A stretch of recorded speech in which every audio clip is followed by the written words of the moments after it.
The NFC champions, Philadelphia Eagles. Oh, that's a little hitters. From the city of brotherly love, 2024 NFC champions, D-L-E-S Eagles! Yeah, cool! Bro, you just don't know how excited I am. We are one day to wake up from the beginning of another monumental season for your Philadelphia football Eagles. Let's fucking go! You already know, man. Whatever premise of structure I tend to give to this channel, to these shows, whatever you want to call it, is strictly out the window today, man, because we're on the precipice of a new season. And I don't know if you like me and if I'm like you and we all like each other, if this is a bird gang thing, for real.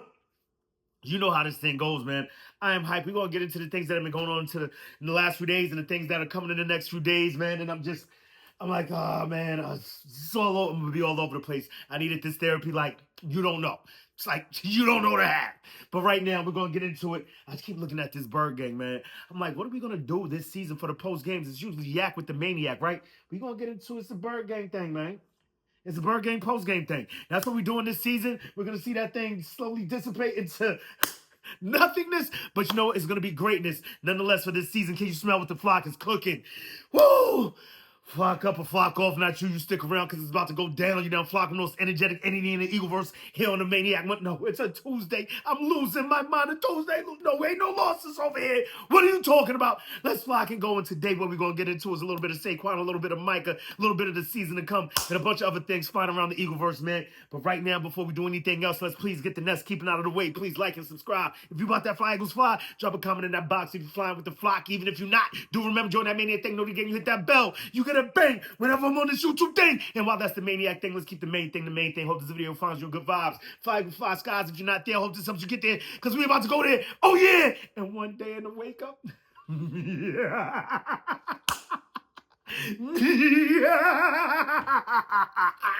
I'm so fucking pumped. You don't know, man. Not to mention Cowboy killers on deck. You already know. Get on my fucking face.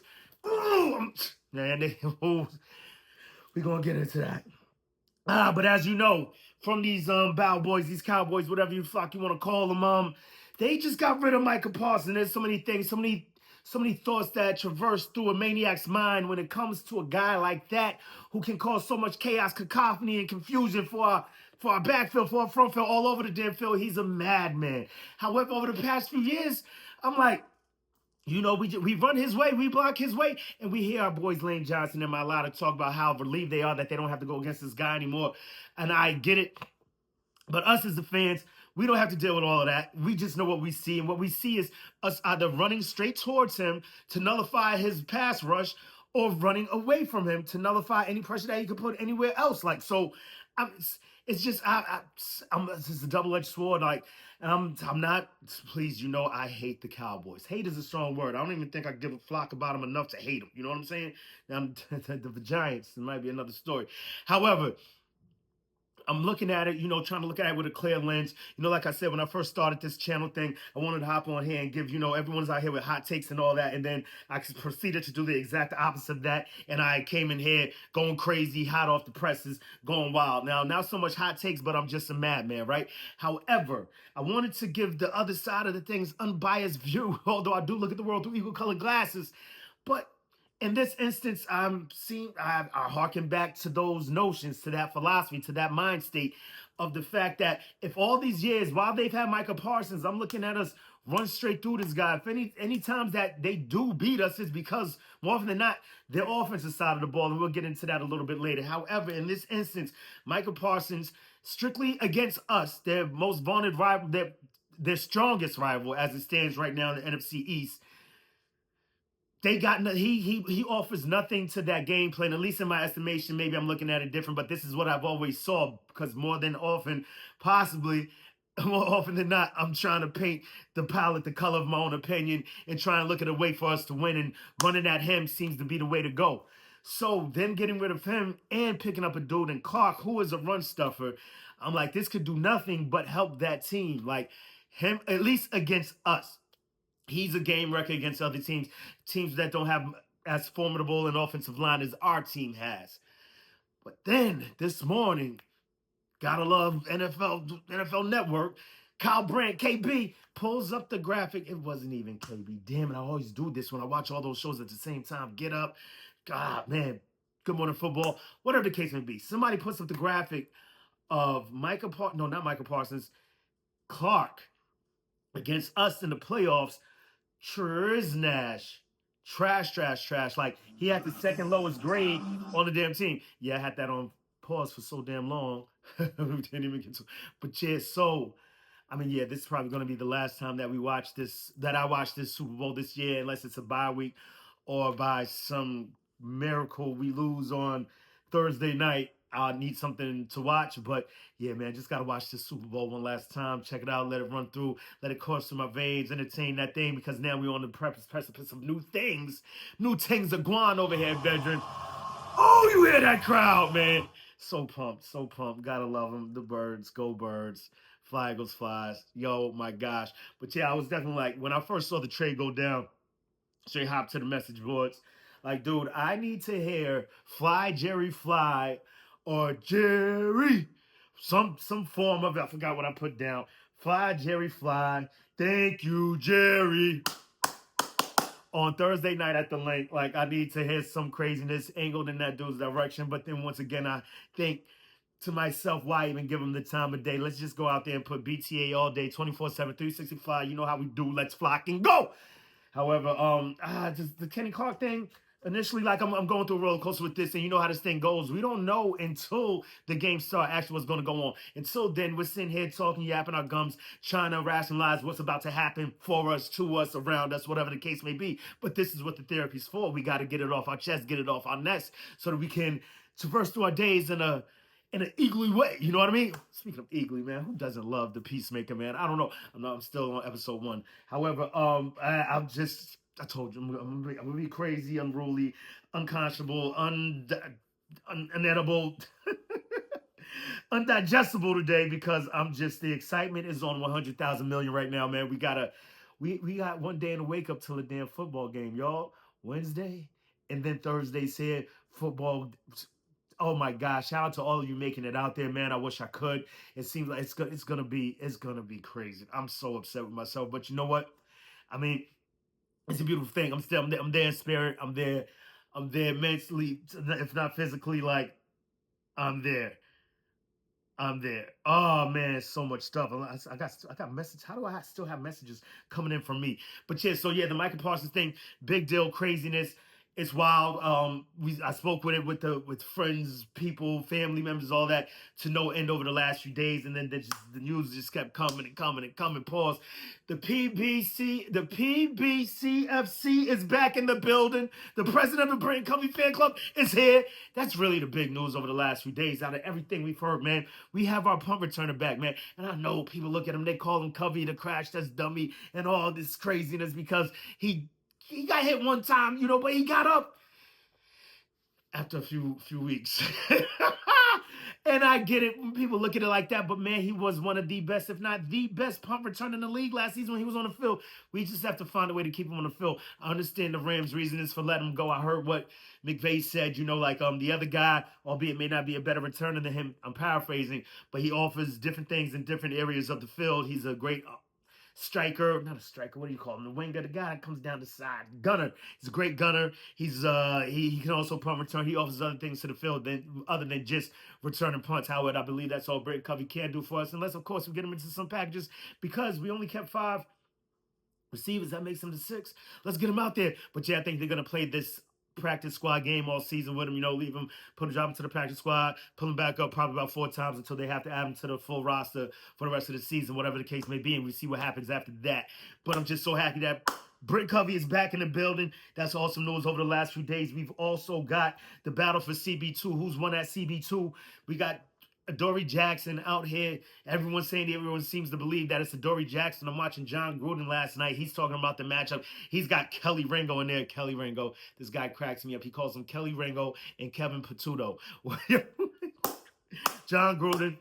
He's a treasure to the whole landscape of the NFL, regardless of all his shortcomings. No pun intended. But we got CB2, the battle for CB2, who's number one at CB2. And right now, I don't know. I just feel as much as I like Adoree Jackson, he left a lot to be desired in the preseason games that we saw. I don't know what he was doing on the practice field, but I heard there wasn't too much going on there either. However, it seems that Vic Fangio has come around to Adoree Jackson. Or what I believe, even though it's a lot different, we've only got 2 days left into the season, so this is probably highly improbable. But I'm just thinking it gives me hints of Devin White last season. Like, he's out there with the ones. He's always out there on the field in practice. You know what I mean? We're like, where's the Kobe Dean? Blah blah blah. Blah. And the same way that we drug him along. Drag is a heavy word, but you get what I'm saying. The same way that we made him go about his process of becoming the starter. Quite possibly the same thing could be going on for Keely Ringo, and perhaps John Gruden knows something, you know what I mean? And so on Thursday night, we'll see Keely Ringo out there. I don't know, and I mean, still even quite possibly a cut candidate as far as Adoree Jackson goes. I don't know. It doesn't, something just doesn't feel right as much as I would like it to be. Of course, if he was playing at the top of his game, like I spoke about all offseason, how he used to look in Tennessee, some of the good things that he used to do with the Giants, like, so, you know what I mean? But I don't know. We don't know. Like, they're keeping everything close to the nest, close to the vest. As far as what we're doing on Thursday night, you heard Vic Fangio the other day speaking, saying as much like, yo, you know what? Yeah, that's up to Nick. Oh, yeah, ask Howie about that. And it's so cool to see Vic in such a calm demeanor, which is kind of scary. I don't know if he's feeling himself off of last season, finally getting over that hump, or it's just a certain new level of confidence that I'm seeing with everybody, with him, with Hurts, and I just don't want them to be cocky. I'm loving it, but if this is confidence, I'm 100% here for it. I'm just loving what I'm hearing coming out of this locker room, what we saw at the practice as far as Vic Fangio and Deshaun Watson, Devontae Smith, Deshaun Watson, what the fuck?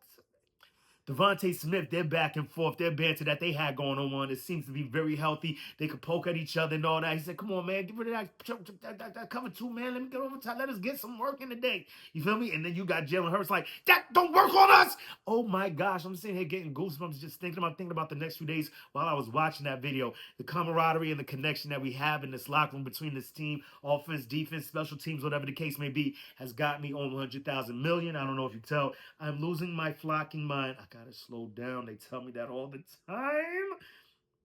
We got that going on. Other things that we hear. Nick Sirianni and his presser, man, like it's just boiling up. Like, I don't even need a hype video. You hear the talk getting different throughout training camp, throughout the preseason. Now in the last few days of practice, like, okay, Flocka, even though when they come out, they're probably already out, and I probably just missed them.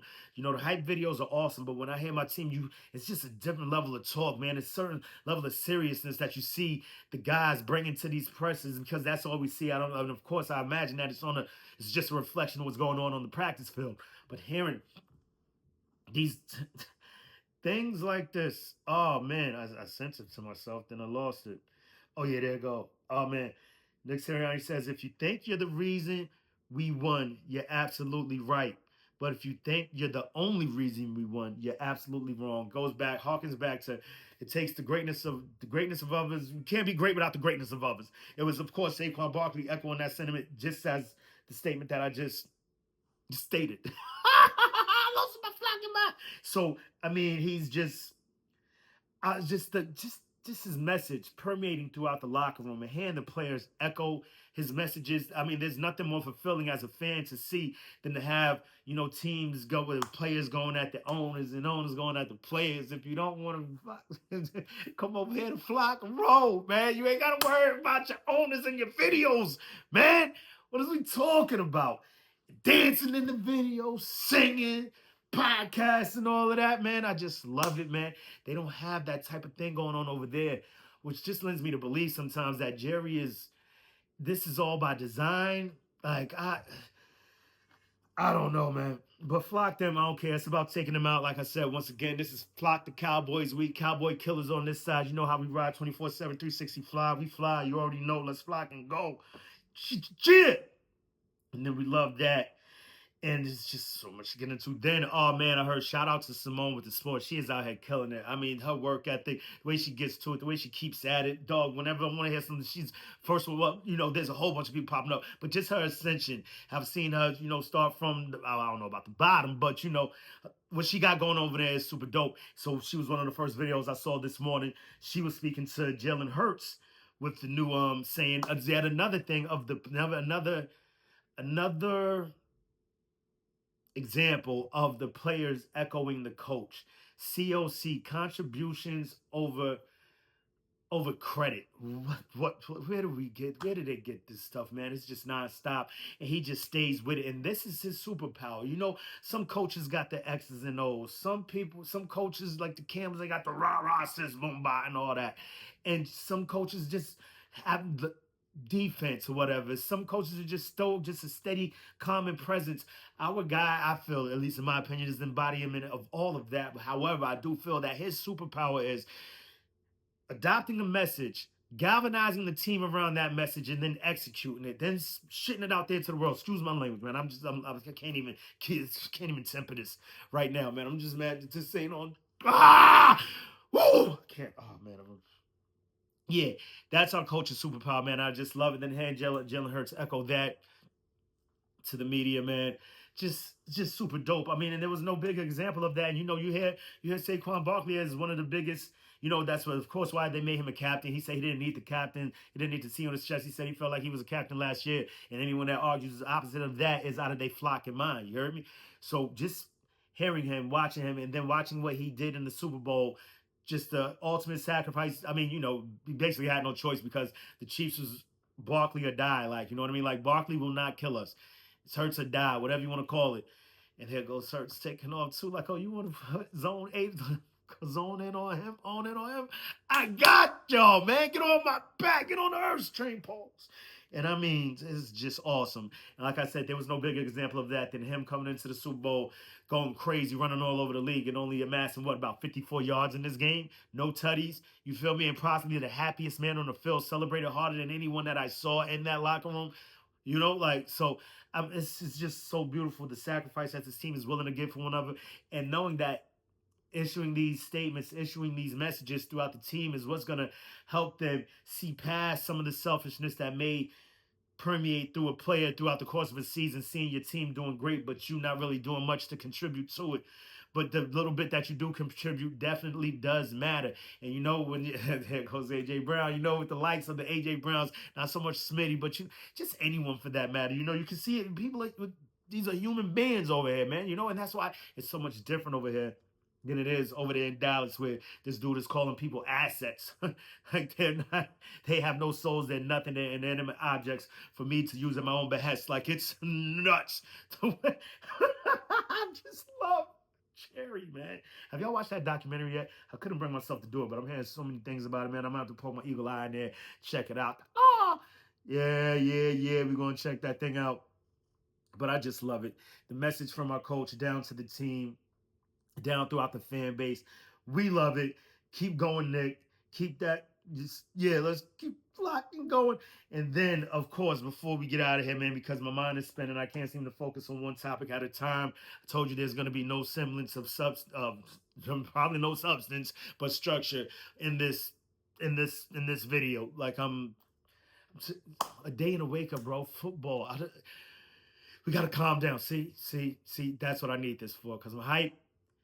And then when I do this, I remember certain times last season don't get it twisted. Last season was a great season. Just other times in my life, getting super hyped up for it, and anything can happen. Like, oh my gosh. So what happened to Belichick last night? I thought I was ready to become a NC Tar Heel football fan. I'm an NC basketball fan, right? But, I usually rock with Notre Dame as far as college goes. But, I mean, it's like, maybe I could flock over there to North Carolina. But, after last night. But we don't want to be a bandwagon. I might still give him a few more shots, man. I mean, that's Chapel Bill over there, bro. You feel me? Like, come on, let's give him another chance. But the biggest news in the last few days, I was actually about to rock my 360K Say 2K shirt. But you feel me? Like, I was like, you know what? Nah, it's flock the Cowboys week, man. It's kill the Cowboys week, So we had to go with Cowboy killers over here. You feel me? But I mean, what this man did last year for our team, coming over here, being that cherry on top, cream of the crop, the thing that bring us over the top. Saquon Barkley named number one in NFL's top 100, bro. Let's give it up for our boy. Let's give it up to the boy, that dude, him, H26M. I don't know what you want to call him. I know that we just, I mean, I was thinking about it yesterday as I woke up because they said they were announcing it around, I believe, 9 o'clock last night, 9 o'clock last night. When I saw that announcement, I was like, you know what, there's a possibility. I could see, like, the players really flock with Saquon. Like, you know, I feel like his respect is universal throughout the players. Whereas, you know, I can see some writers not voting for the MVP, and, you know, things can get political that way. And because they feel like they have to do things a certain way because it's always done that way. I just don't get it. Like, the writers, like, you know, you guys are the ones that decide this. You have a choice. Like, it's a quarterback's award. Wait, who? Oh, where? What? Unwritten rules again? Is we going at this again? Speaking of unwritten rules, man, shout out to Howie snatching up Lampkin too. Oh, man. It's just nonstop with our team, man. Like, everything is fucking flying. Top notch. I can't even talk. But it's just, it's amazing. Everything that we do, everything that he does. This team is just super fire, super hot fire. Who's the best 5 teams in the league? Eagles, Eagles, Eagles, Eagles, Eagles. You don't know, bitch. Micah. I'm getting shot down. So, I mean, just the respect is universal for Saquon, and I just don't get why he wasn't the MVP last season. I mean, if you're looking at football with your eyes, that was the. But I mean, I guess MVP is different than best player because, I mean, shoot, you know, I mean, some people can still say this dude Patrick Mahomes still say, listen to me, listen to the balls on this guy, bro. This guy's really feeling his team. You know, they could still say Patrick Mahomes, I guess, is kind of the best player because that kid is amazing. Let's not get it twisted, but I mean, we definitely humble his ass. Oh man, they humbled our running back a little bit, but we came out with the W. You feel me? And I feel like we did that 2 times in a row to him. Ah man, and then they talking like, I mean, sacks. You know, they're mad about the sacks over there that they may be losing with Micah, and it just made me harken back to Super Bowl 50, Super Bowl 57. Super Bowl 57, and what we let the league almost broke the sack record for the NFL, and we could not sniff of pressure in that Super Bowl, which leads you to believe you can't be a one-trick pony, man. You got to be multifaceted in your attack on any other team. So that's why I just love our team's chances of coming out with the dub on Thursday.